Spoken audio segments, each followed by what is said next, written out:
वंदित्व सब सिद्धे। हम समय सार जी की कल 86वीं गाथा तक चर्चा कर चुके हैं। ये प्रकरण कई बार आ रहा है। क्रोध कर्म के उदय से क्रोध होता है, मान कर्म के उदय से मान होता है, मिथ्यात्व कर्म के उदय से मिथ्यात्व होता है।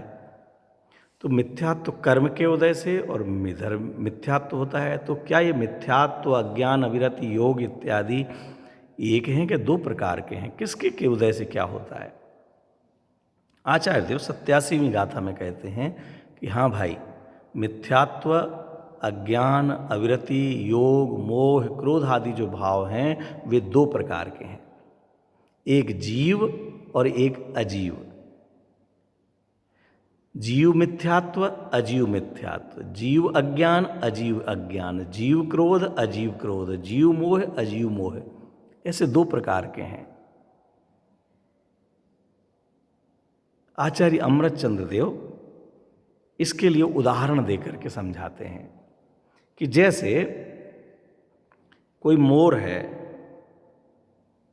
वह मोर, उसके पंख नीले हैं, पीले हैं, हरे हैं, लाल हैं, अलग अलग वर्ण वाला बढ़िया सुंदर दिखाई दे रहा है। और वही मोर दर्पण में प्रतिबिंबित हो रहा है। तो जो दर्पण में भी लाल, पीला, नीला, हरे वाला ज्यों का त्यों चित्रकारी वाला बढ़िया सुंदर मोर दिखाई दे रहा है जो नाच रहा है। अब ये मोर दो हो गए, एक यहाँ बाहर खड़ा हुआ साक्षात बिंब रूप मोर और एक का बन रहा है प्रतिबिंब दर्पण में। एक दर्पण का मोर और एक बाहर का मोर। जो बाहर का मोर है, जो बाहर हरा, नीला, पीला रंग है, पंख हैं, वे सब इस मोर के ही हैं। और जो दर्पण में दिखाई दे रहे हैं, वो दर्पण में दिखाई दे रहे हैं लेकिन वो मोर के नहीं हैं। मोर जैसे रंग दिखाई दे रहे हैं, लेकिन वो जो रंग दिखाई दे रहे हैं, आकार दिखाई दे रहा है, चोंच दिखाई दे रही है, पैर दिखाई दे रहे हैं, वो सब कुछ दर्पण का ही है। क्या? जो बाहर में मोर है, मोर जैसा ही रंग, आकार, प्रकार, पंख, नाच रहा है तो उसका फैलाव सब कुछ यहाँ जो है वो ये सब मोर का ही है। और जो दर्पण में दिखाई दे रहा है वो सब कुछ दर्पण का ही है, उसमें दर्पण ही है, कांच ही है, वो वहाँ पर मोर का कुछ भी नहीं है।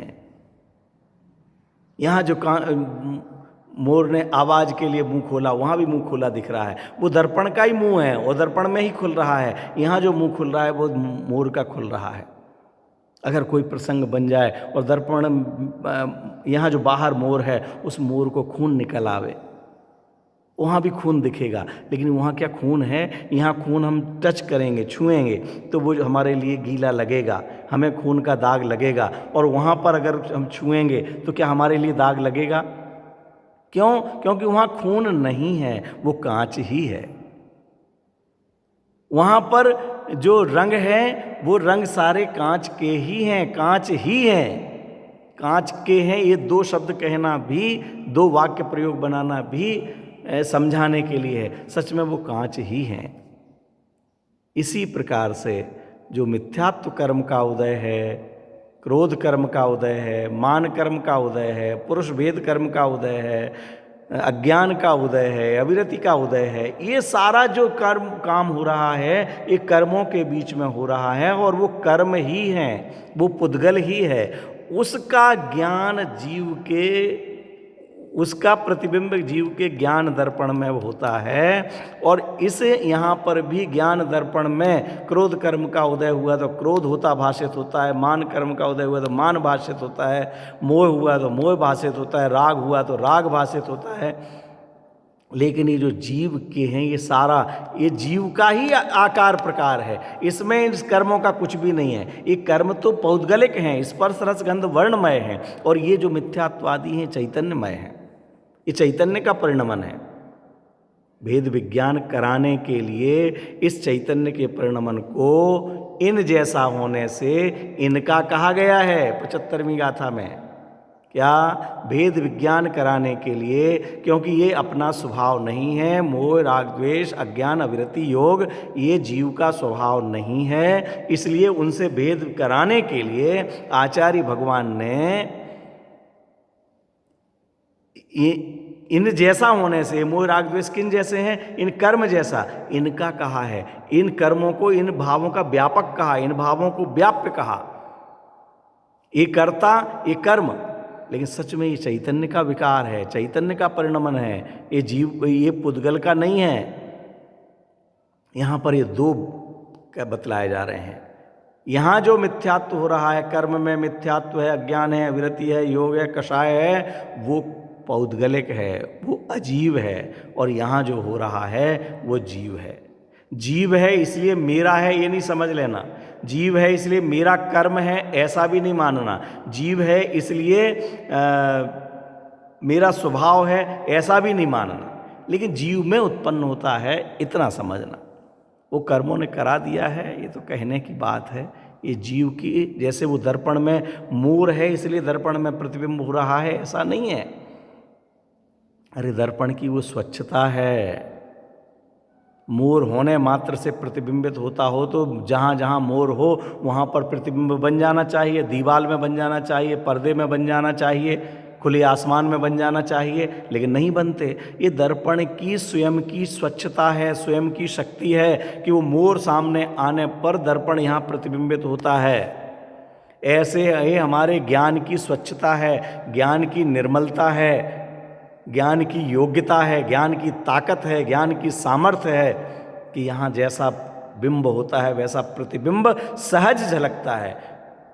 ये स्वयं की योग्यता है, तो उसके कारण झलकाना। अरे उसके कारण नहीं, ये जीव की स्वयं, हमें कारण बाहर में क्यों दिखाई देता है? अपनी योग्यता का विश्वास क्यों नहीं होता है? हम अपनी योग्यता पर प्रमुदित क्यों नहीं होते हैं? उसके कारण हुआ, पर के कारण हुआ, पर के कारण हुआ, ये परोन्मुखी वृत्ति है। तो लेकिन ये बात तो है साहब, ज्यों का त्यों झलक रहा। अरे ज्यों का त्यों झलकाना ये ज्ञान की स्वच्छता, ये ज्ञान की तो विशेषता है कि ज्यों का त्यों झलकाता है। अगर ज्यों का त्यों ना झलकावे तो ये वो तो ज्ञान की विकृति कहलाने लग जाएगी। वो ज्ञान का स्वभाव क्या कहलाएगा? 2 और 2 4 होते हैं, और 2 और 2 4 मैं जानता हूँ, ये मेरे ज्ञान की विशेषता है। जो 2 और 2 5 मानता है, 2 और 2 3 जानता है, वो उसका अज्ञान है। मेरा ज्ञान ये है कि जो होता है वही मैं जानता हूँ, है इसलिए मैंने जाना, इसकी बात कहाँ हुई? ये मेरे ज्ञान की ऐसी निर्मलता है। हमें अपनी ज्ञान की स्वच्छता पर, ज्ञान की प्रवीणता पर विश्वास होना चाहिए। आखिर हमारी स्वच्छत्व शक्ति है, जहाँ ज्ञान शक्ति है वहाँ स्वच्छत्व शक्ति भी है। हमारे ज्ञान संबंध में ही कितनी शक्तियाँ आचार्य देव ने कही हैं।